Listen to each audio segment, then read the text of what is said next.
লালপরি নীল সরোবরে তোমাদের স্বাগত জানাই। একবার জঙ্গল দিয়ে একটা তান্ত্রিক পেরিয়ে যাচ্ছিল। কিছুক্ষণ যেতে যেতেই একটা কাটা সাপকে সে দেখতে পেল। সে রক্তাক্ত অবস্থায় পড়েছিল। আরে, এই সাপটা তো একদম রক্তাক্ত অবস্থায় পড়ে রয়েছে। দুখণ্ড করে দিয়েছে হয়তো কেউ। কিন্তু একে কিভাবে বাঁচানো যাবে? এখনো মনে হচ্ছে তো ভেতরে জান রয়েছে। দেখি তো হাতে তুলে, যদি একে বাঁচানো যায় তাহলে আমার কিছু কাজে লাগাতে পারবো। তারপর তান্ত্রিক সাপটাকে হাতে তুলে নেয়।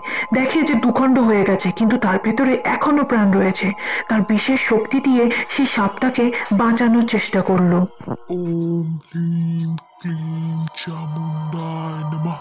প্রাণ দে দৈত্য দেবী, প্রাণ দে দৈত্য দেবী, প্রাণ। ওম স্বাহা ফট। তান্ত্রিকের সেই শক্তিশালী মন্ত্র পড়ার সঙ্গে সঙ্গে সেই সাপটা আবার জীবিত হয়ে উঠল, কিন্তু অদ্ভুত একটা দেহ নিয়ে। ওম ওম স্বাহা। সেই সাপটা তান্ত্রিকটাকে খুব রাগী রাগী চোখে দেখতে লাগলো। তুমি আমাকে কেন জীবন দান দিলে তান্ত্রিক? এরকম কুৎসিত শরীর নিয়ে আমি জীবন বেঁচে থাকতে পারবো না। আমি তোমাকে জীবন দান করেছি, তোমার আমার কাছে কৃতজ্ঞ থাকা উচিত। কিন্তু আমাকে উঠে রাগ দেখাচ্ছ তুমি? এ কেমন বেইমান সাপ তুমি! একে তো তোমায় এখানে কেউ কেটে রক্তাক্ত অবস্থায় ফেলে রেখে চলে গেছিল। আমি তোমাকে জীবন দান দিয়েছি, তুমি আবার উঠে আমার সাথে কথা বলছো এই ভাষায়? তোমার উচিত আমার প্রশংসা করা। আমার তোর মতো তান্ত্রিককে প্রশংসা করতে বয়েই গেছে। কে জানাবে তোকে ধন্যবাদ? এরকম একটা ভূতের মতো কুৎসিত চেহারাকে দিয়ে দিয়েছিস। কালো এই কুৎসিত চেহারা, আধা মানবী আধা সাপ, এইরকম চেহারা নিয়ে আমি আর বেঁচে থাকতে চাই না। তুমি এত অধৈর্য হয়েও না। নিশ্চয়ই তুমি তোমার শরীর ফেরত পাবে, কিন্তু সেটা এখন নয়। এখনো সেই শরীর পেতে তোমার অনেক তপস্যার বাকি রয়েছে। আমি সেই ব্যবস্থা করে দেব।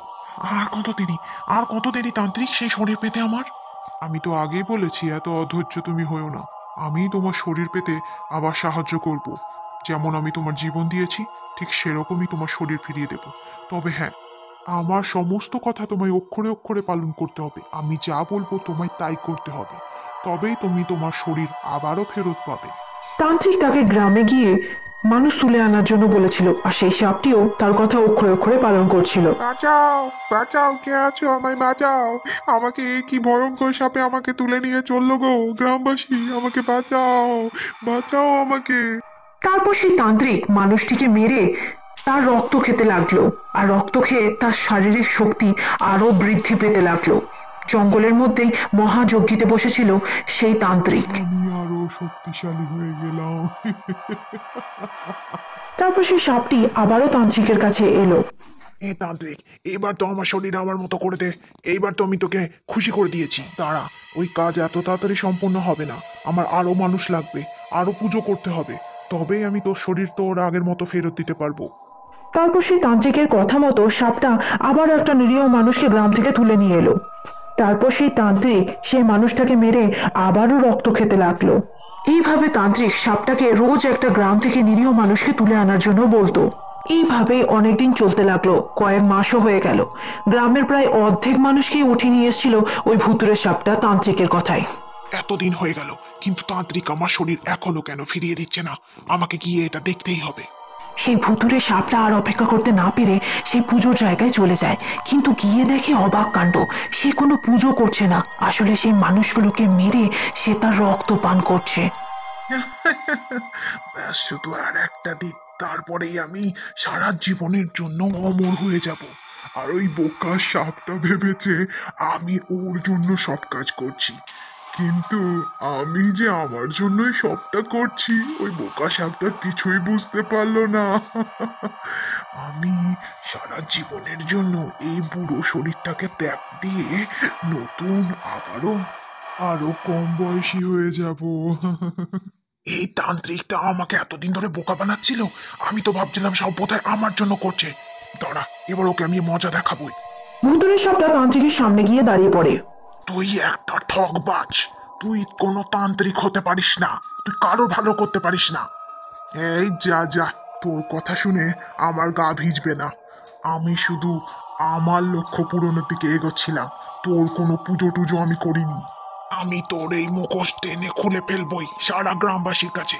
আমি তোকে ছাড়বো না। তুই আমার কিচ্ছু করে নিতে পারবি না, কারণ আমি এখন আগের থেকে অধিক শক্তিশালী হয়ে গেছি।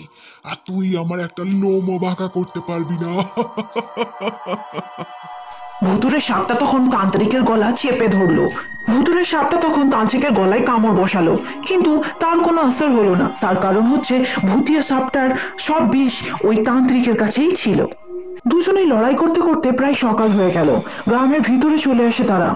তুই আমাকে দিয়ে অনেক খারাপ কাজ করিয়েছিস তান্ত্রিক। তোর মতো শয়তান তান্ত্রিকের বেঁচে থাকার কোনো অধিকার নেই। আমি তোকে মেরেই ছাড়বো, সে যেমন করেই হোক। সেই ভুতুড়ে সাপটা কোনো মতেই তান্ত্রিককে ছাড়ছিল না। তান্ত্রিকও তখন মনে মনে একটা মন্ত্র জপ করতে লাগলো। সেটা খুবই শক্তিশালী মন্ত্র জপ ছিল।